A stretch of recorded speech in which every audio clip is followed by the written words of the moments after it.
Hi friends, welcome back to my channel. ಇವತ್ತು ಗರಂ ಮಸಾಲ ಅಥವಾ ಪಲಾವ್ ಮಸಾಲ ಅಥವಾ ಬಿರಿಯಾನಿ ಮಸಾಲ 100 ಅಡುಗೆಗಳು ಕೂಡ ಮಾಡ್ಬೋದು. ಎಲ್ಲದಕ್ಕೂ ಇದು ಪರ್ಫೆಕ್ಟ್ ಅಂತ ಹೇಳ್ಬೋದು.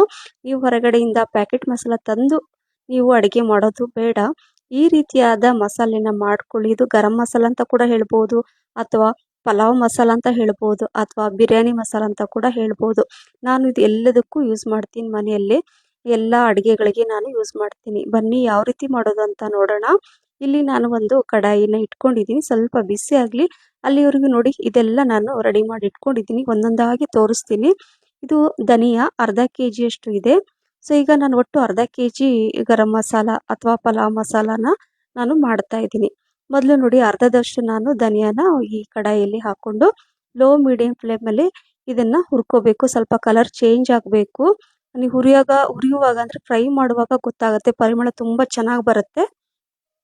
ಸೊ ಹಾಗಾಗಿ ಲೋ ಮೀಡಿಯಂ ಫ್ಲೇಮಲ್ಲಿ ಇದನ್ನು ಒಂದು 2-3 ನಿಮಿಷ ನೋಡಿ, ಈ ರೀತಿ ಕಲರ್ ಚೇಂಜ್ ಆಗೋ ತನಕ ಇದನ್ನು ಹುರ್ಕೋಬೇಕು. ಯಾವುದೇ ಎಣ್ಣೆ ಅಥವಾ ಏನು ಹಾಕಬಾರ್ದು, ಡ್ರೈ ಹುರ್ಕೋಬೇಕಾಗತ್ತೆ.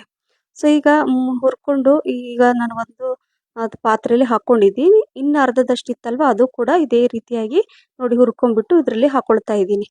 ನೋಡಿ ಈ ರೀತಿಯಾಗಿ ಬರಬೇಕು. ಈಗ ಒಂದು 10-12 ಪಲಾವ್ ಎಲೆ ಹಾಕೊಳ್ತಾ ಇದ್ದೀನಿ, ಬೇ ಲೀಫ್. ಸೊ ಅದು ಕೂಡ ಸ್ವಲ್ಪ ಕಲರ್ ಚೇಂಜ್ ಆದ ತಕ್ಷಣ ಇದರಲ್ಲಿ ಹಾಕೊಳ್ತಾ ಇದ್ದೀನಿ.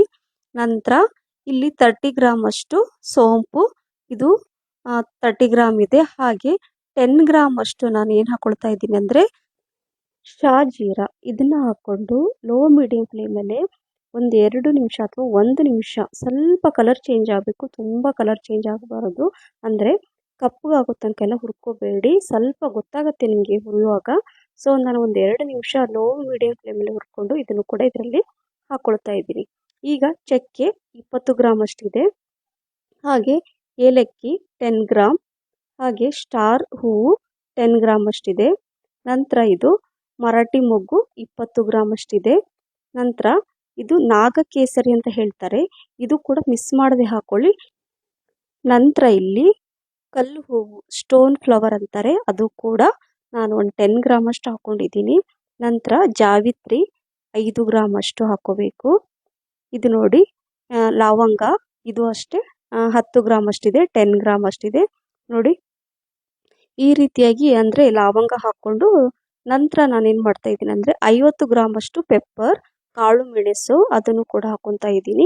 ಇದು ಜಾಕಾಯಿ, ಇದನ್ನು ನಾನು ಪುಡಿ ಮಾಡಿ ಅಂದರೆ ಈ ಥರ ಹಾಕ್ಕೊಳ್ತಾ ಇದ್ದೀನಿ. ಯಾಕಂದರೆ ಫುಲ್ ಒಂದು ಈ ಅಡಿಕೆ ಎಲ್ಲ ಇರುತ್ತಲ್ಲ, ಆ ರೀತಿಯಾಗಿರುತ್ತೆ ಜಾಕಾಯಿ. ಅದು ಕೂಡ ಮಿಸ್ ಮಾಡದೆ ಹಾಕ್ಕೊಂಡು ಲೋ ಮೀಡಿಯಂ ಫ್ಲೇಮಲ್ಲೇ ಒಂದು 2-3 ನಿಮಿಷ ನೀಟಾಗಿ ಇದನ್ನೆಲ್ಲ ಸ್ವಲ್ಪ ಎಲ್ಲ ಕ್ರಿಸ್ಪಿಯಾಗಿ ಬರಬೇಕು, ಅಂದರೆ ಪೌಡ್ರು ತುಂಬ ಚೆನ್ನಾಗಾಗುತ್ತೆ. ಹಾಗಾಗಿ ಲೋ ಮೀಡಿಯಂ ಫ್ಲೇಮಲ್ಲೇ ಒಂದು 2-3 ನಿಮಿಷ ಚೆನ್ನಾಗಿ ಇದನ್ನು ಹುರ್ಕೋಬೇಕು. ನಂತರ ಈ ರೀತಿಯಾಗಿ ಹುರ್ಕೊಂಡು ನೋಡಿ ಸ್ವಲ್ಪ ಘಮ ಬರುತ್ತೆ. ನಂತರ ಸೇಮ್ ಅದೇ ರೀತಿಯಾಗಿ ಅದೇ ಪಾತ್ರೆಯಲ್ಲಿ ಏನು ಧನಿಯಾ ಎಲ್ಲ ಹುರಿದಿಟ್ಟಿದ್ವಲ್ವ, ಅದೇ ಪಾತ್ರೆಯಲ್ಲಿ ನಾನು ಹಾಕ್ಕೊಳ್ತಾ ಇದ್ದೀನಿ.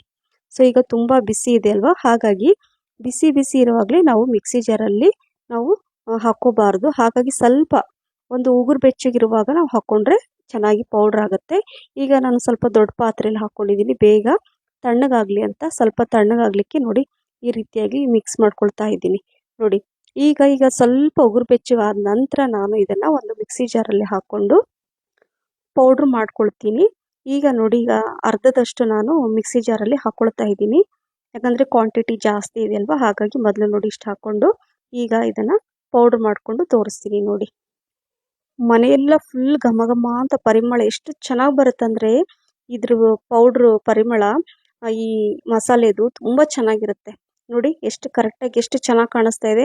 ಯಾಕೆ ನೀವು ಹೊರಗಡೆಯಿಂದ ತಂದು ನೀವು ಪ್ಯಾಕೆಟ್ ಮಸಾಲನ ಇಷ್ಟೆಲ್ಲ ಕೊಟ್ಟು ತರ್ತೀರ, ಬಟ್ ಅದಷ್ಟು ಚೆನ್ನಾಗಿರಲ್ಲ. ಇದನ್ನು ನೀವು ತಿಂಗಳಗಟ್ಟಲೆ ಇಟ್ಟು ಕೂಡ ನೀವು ಯೂಸ್ ಮಾಡಿದರೂ ಕೂಡ ಅದೇ ಪರಿಮಳ, ಅದೇ ರುಚಿ ಕೊಡುತ್ತೆ. ಸೊ ಇದೇ ರೀತಿಯಾಗಿ ನಾನು ಉಳಿದಿರೋಂಥದ್ದನ್ನು ಕೂಡ ಮಿಕ್ಸಿ ಜಾರಲ್ಲಿ ಹಾಕ್ಕೊಂಡು ಪೌಡ್ರ್ ಮಾಡ್ಕೊಳ್ತೀನಿ. ಈ ಮಸಾಲೆ ನಾನು ಎಲ್ಲ ರೈಸ್ ಐಟಮಲ್ಲಿ ನಾನು ಯೂಸ್ ಮಾಡ್ತೀನಿ, ತುಂಬ ಚೆನ್ನಾಗಿ ಬರುತ್ತೆ. ಎಲ್ಲ ಹೆಚ್ಚಾಗಿ ನಾನು ಪಲಾವ್ ಮಸಾಲೆ ಅಂದರೆ ಪಲಾವ್ ಮಾಡ್ತಾ ಇರ್ತೀನಲ್ವ, ಇದನ್ನು ಲಾಸ್ಟಲ್ಲಿ ನಾನು ಗರಂ ಮಸಾಲ ಅಂತೆಲ್ಲ ಯೂಸ್ ಮಾಡ್ತೀನಲ್ವ, ಅದೇ ಮಸಾಲ ಇದು.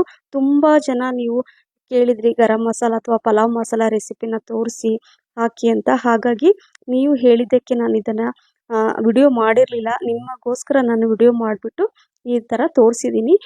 ನಿಮ್ಗೆಲ್ರಿಗೂ ಇದು ಇಷ್ಟ ಆಗುತ್ತೆ. ಮಿಸ್ ಮಾಡ್ದೆ ನೀವು ಮಾಡಿ ಈ ರೀತಿ ಮಾಡಿ ಏರ್‌ಟೈಟ್ ಬಾಕ್ಸಲ್ಲಿ ಹಾಕಿಬಿಟ್ಟು ತಿಂಗಳಗಟ್ಟಲೆ ಯೂಸ್ ಮಾಡಿ. ಇದು ಆರೋಗ್ಯಕರವಾದ ಒಂದು ಗರಂ ಮಸಾಲ ಅಂತ ಹೇಳ್ಬೋದು, ಪಲಾವ್ ಮಸಾಲ ಅಂತ. ಬಿರಿಯಾನಿ ಕೂಡ ಯೂಸ್ ಮಾಡ್ಬೋದು. ಇದೇನಂದರೆ ವೆಜ್ ನಾನ್ ವೆಜ್ ಎಲ್ಲರೂ ಕೂಡ ಯೂಸ್ ಮಾಡ್ಬೋದು. ವೆಜ್ಜಿಗೂ ಯೂಸ್ ಮಾಡ್ಬೋದು, ಹಾಗೆ ನಾನ್ ವೆಜ್ ರೆಸಿಪಿ ಕೂಡ ನೀವು ಖಂಡಿತವಾಗ್ಲೂ ಇದನ್ನು ಯೂಸ್ ಮಾಡಿ. ನಿಜವಾಗ್ಲೂ ತುಂಬ ರುಚಿ ಕೊಡುತ್ತೆ. ಸೊ ನೋಡಿ, ಈ ರೀತಿಯಾಗಿ ನಾನು ಬಾಕ್ಸಲ್ಲಿ ಹಾಕ್ಬಿಟ್ಟು ಇಟ್ಬಿಡ್ತೀನಿ, ತುಂಬ ಚೆನ್ನಾಗಿರುತ್ತೆ. ಹಾಗಾಗಿ ಈ ರೆಸಿಪಿ ನಿಮಗೆ ಇಷ್ಟ ಆಗಿದ್ರೆ ಲೈಕ್, ಶೇರ್, ಕಮೆಂಟ್ಸ್ ಮತ್ತು ಸಬ್ಸ್ಕ್ರೈಬ್ ಮಾಡೋದನ್ನು ಮರಿಬೇಡಿ. ನಿಮ್ಮ ಫ್ರೆಂಡ್ಸ್ ಮತ್ತು ಫ್ಯಾಮಿಲಿ ಕೂಡ ಶೇರ್ ಮಾಡಿ. ಹಾಗೆ ನನ್ನ ಫೇಸ್ಬುಕ್ ಪೇಜ್ ಫಾಲೋ ಮಾಡೋದನ್ನು ಕೂಡ ಮರಿಬೇಡಿ ಫ್ರೆಂಡ್ಸ್. ನೋಡಿ ಫ್ರೆಂಡ್ಸ್, ಇವಾಗ ನಾನು ಈ ರೀತಿಯಾಗಿ ಸ್ವಲ್ಪ ತಣ್ಣಗಾಗಬೇಕು. ಬಿಸಿ ಬಿಸಿ ಇರುವಾಗಲೇ ನೀವು ಜಾರಲ್ಲಿ ಹಾಕಿ ಇಡಬೇಡಿ. ಸ್ವಲ್ಪ ತಣ್ಣಗಾಗದ ನಂತರ ನಾನು ಈಗ ಈ ರೀತಿಯಾಗಿ ಏರ್‌ಟೈಟ್ ಬಾಕ್ಸ್, ಗಾಜಿನ ಬಾಕ್ಸ್ ಇದು, ಯಾವುದೇ ಪ್ಲಾಸ್ಟಿಕ್ ಡಬ್ಬಿಲೆಲ್ಲ ಹಾಕೊಳ್ಳೋಕೆ ಹೋಗಬೇಡಿ. ನೋಡಿ, ಈ ರೀತಿ ಹಾಕಿ ನಾನು ಮುಚ್ಚಿಬಿಟ್ಟು ಇಟ್ಬಿಟ್ರೆ ತಿಂಗಳಗಟ್ಟಲೆ ಕೂಡ ನಾನು ಯೂಸ್ ಮಾಡ್ತೀನಿ. ನೀವು ಕೂಡ ಇದೇ ರೀತಿಯಾಗಿ ಮಾಡ್ತೀರಲ್ಲ. Thank you for watching. Bye, take care.